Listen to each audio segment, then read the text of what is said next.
আলহামদুলিল্লাহ, মাশাল্লাহ। Hello guys, দেখুন আমার খামারের গাবি গরুটার দুধ হওয়ার পরে বাচ্চাকে দুধ খেতে দিয়েছি। এটা কতটুক সঠিক হয়েছে আপনারা লাইক কমেন্ট করবেন। প্রতিদিন গরুকে এইভাবে দুধ ধোয়ানোর পরে গরুকে দুধ খাওয়ালে বাছুরকে তাহলে দুধ পাওয়া যায়। না হলে সকালবেলা গরুকে গোসল করানোর পরে যদি আমি বাছুরকে খাইতে দিই, পরে আমি দুধ ধোয়াইতে চাইলে দুধ পাই না।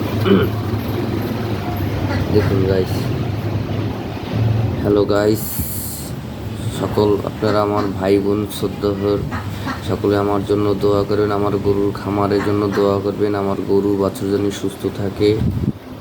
আমার এই বাছুরটার বয়স আজকের নিয়ে 10 দিন। সকলে বাছুরটার জন্য দোয়া করবেন, জানি বাছুরটা জানি সুস্থ থাকে, ভালো থাকে, সার বাছুর।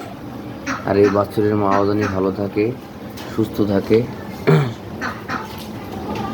এই যে এই গরুর এই বাছুর, সার বাছুর, সকলে দোয়া করবেন আর এই সার বাছুরটার জন্য।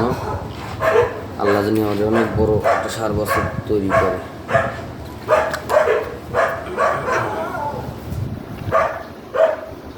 না আজকের কি দুধ পাচ্ছ না মেম্বার আজকের একটু কম দুধ পাইতেছে বিধাই আর মার উলানের ডুসু দিতেছে। ডুসু দিলেই দেখা যায় উলানের দুধটা ক্লিয়ার ভাবে আর টাইনা বার থেকে নামাইতে পারে, ভালো হয়। তাহলে আমরা হাত থেকে কতটুকু আর টাইনা বার দিয়ে দুধ নামাবো, ওরা ভালোভাবে দুধটা আর মার উলান থেকে টাইনা নামাইতে পারে। দেখুন গাইস, আমার বাচ্চাটার জন্য, গাভীটার জন্য দোয়া করেন। মাশাল্লাহ বলবেন, মাশাল্লাহ বলবেন, মাশাল্লাহ বলবেন। দেখে আগামীর ভবিষ্যৎ কষ্ট উপার্জনের সম্বল সম্পদ